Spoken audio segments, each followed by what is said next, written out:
friends, Justin Byrne here. We got some more questions in.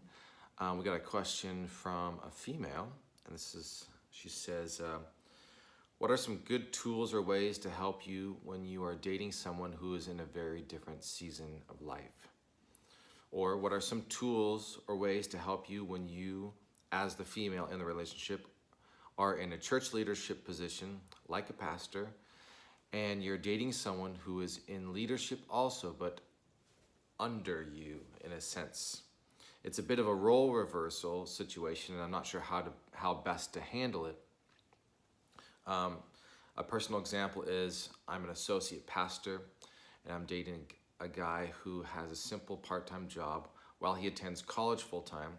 He's an amazing man who has a vision for the future, but I'm finding it challenging when our current life seasons are so different.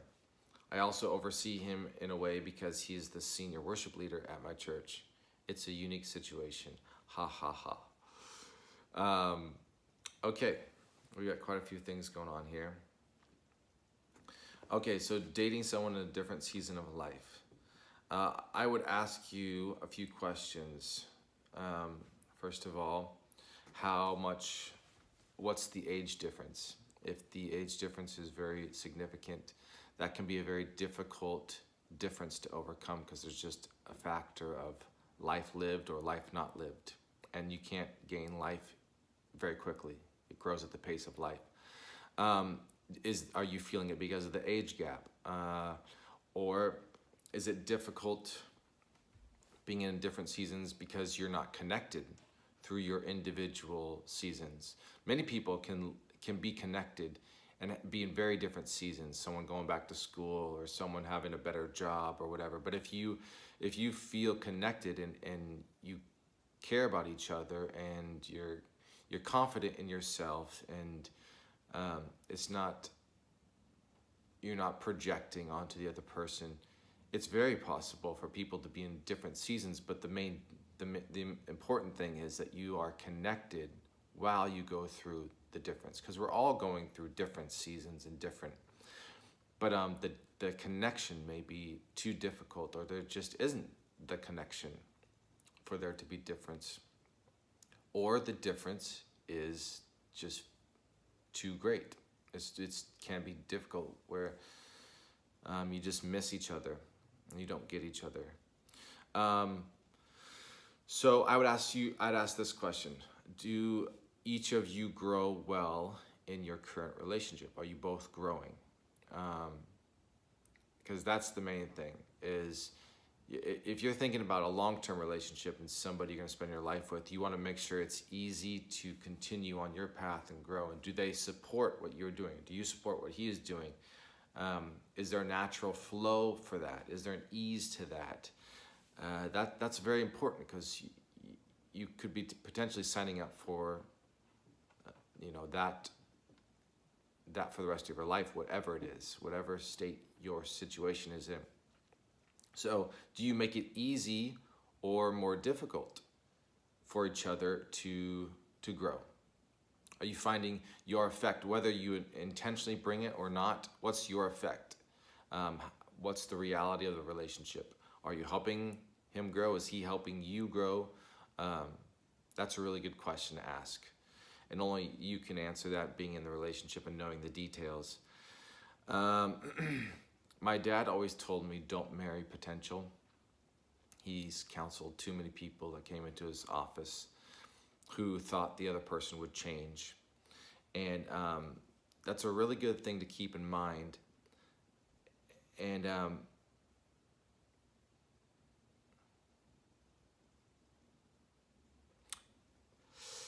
oftentimes we are believing the best in somebody and seeing that they're a good person and see kind of what they can become.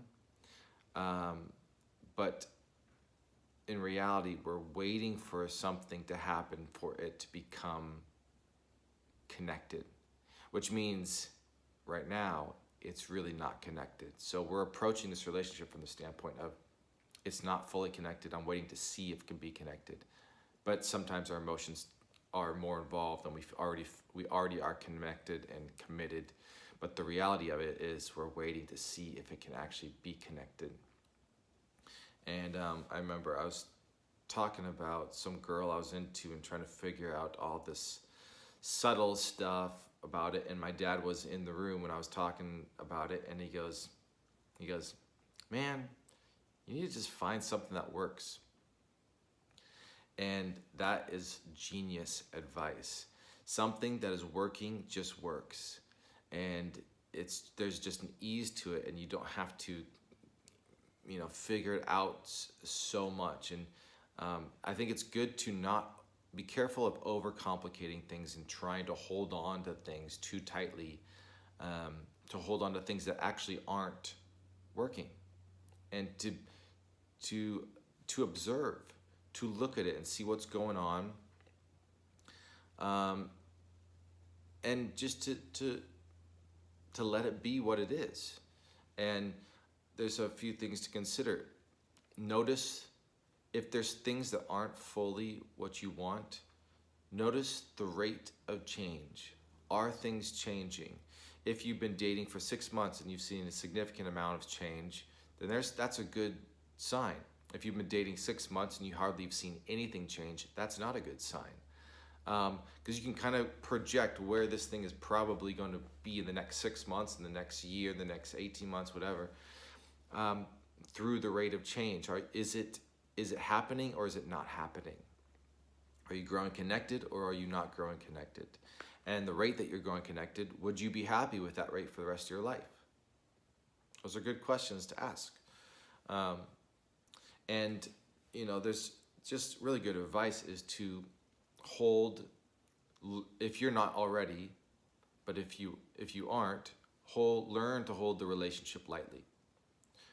Which means if you can ask God, what do you want from me in this relationship? And you leave an open door for him to end it, just as much as you leave an open door for him to continue it.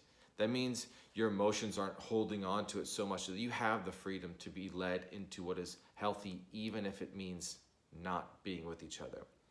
And to hold it lightly is a sign of health, that there isn't need and codependency and immaturity happening, that there's really a dedication to keeping God first. And you're actually walking it out, because we can say it, but it's a whole nother thing to be able to end something and really face those feelings and that along the way. So that's learning to hold it lightly. Another good thing is to just continue to ask God, what are you teaching me right now? I'd ask this, are you ready to break up with him? If the answer is no, then stay in it. Are you ready to marry him? If the answer is no, then stay in it until you figure out a clear answer. That's your responsibility. Nobody else will do that for you. Nobody else can do that for you. You have to feel out the situation. I don't know if you've given it, let's say, a year, and you're getting close to, you want to figure out if this is going anywhere or not, then you have to decide a time frame that feels right for you. If you've been in it 3 months, then you got more time to figure it out, then just stay in it and keep figuring it out. Don't be afraid of the unknown or not knowing how to do everything. Just get into it and observe and hold it lightly and let God guide you and keep learning. And there's full potential in that. But so if you're in that state where you're not ready to break up, you're not ready to marry, and you got to stay in it, this question helps bring purpose in all of that unknown, because you don't know if you're going to end up together. So there's some possibility of pain or hardship, but if it feels right for you to stay in it and not right to get married, just keep asking yourself this question: God, what are you teaching me right now? Not, will we end up together? Are we going to end up together? Are we right for each other? Well, that stuff will come in time and observation and learning and growing together and seeing that if that's possible. You can't really rush that. But if you take your focus off of if we're going to be together or not and move it back to, God, what are you teaching me personally?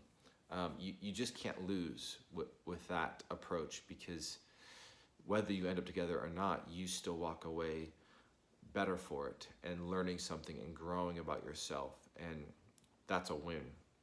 Because you can't control the outcome. You won't be able to control the outcome. How many of us want to be married by now, but we aren't, and we haven't been able to figure out how to control making a relationship happen. And the point is, two people have free will, and that needs to be that way. We don't want to convince anybody to like us, so we need to let it be the unknown. So in the meantime, God, what are you teaching me? Make it about you personally. How can you grow? What is God wanting you to deal with?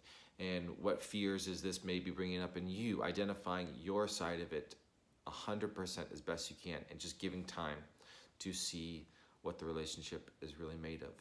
And that's the best way to do it, is you bring your best version, which is you dealing with your stuff, he dealing with his stuff, and meeting in the middle and seeing what you got. If both of you are not dealing with your stuff, it's going to be doomed from the get-go. So that would be my advice, is watch over this, hold it lightly, watch it, let it be, and don't be afraid of the unknown, and you will find some very clear answers if you keep looking for it and you stay open. So let me see if there's anything. Oh, and just about you being in some leadership over him. I mean, it can be difficult just working with a significant other, let alone a female being over a male. But if he's fine with it and he has other pursuits in his life that he's fulfilled with, and I mean, in reality, if he's the senior worship pastor, he's leading that. You may just tell him certain things. I think that's not a. I think many people have probably handled something like that, and that's not the big issue. I'd say the bigger issue is there insecurity that makes that a big issue? Is he not satisfied with his life, so to where he isn't comfortable with your success, or he's struggling with what to do with his life? I don't know. Those could be some good questions to ask. But the situation doesn't sound too unreasonable. I'd say if it's difficult, look at what's going on in each of you, and are you willing to do the work, and is it easy enough to get over, and is this something worth pursuing? If you guys have any questions about this video or any other questions for us, just write us in at questionsandtopics@nothinghidden.com. That's question and topics, all one word, @nothinghidden.com. We'd love to hear from you. All right, thanks guys. Bye.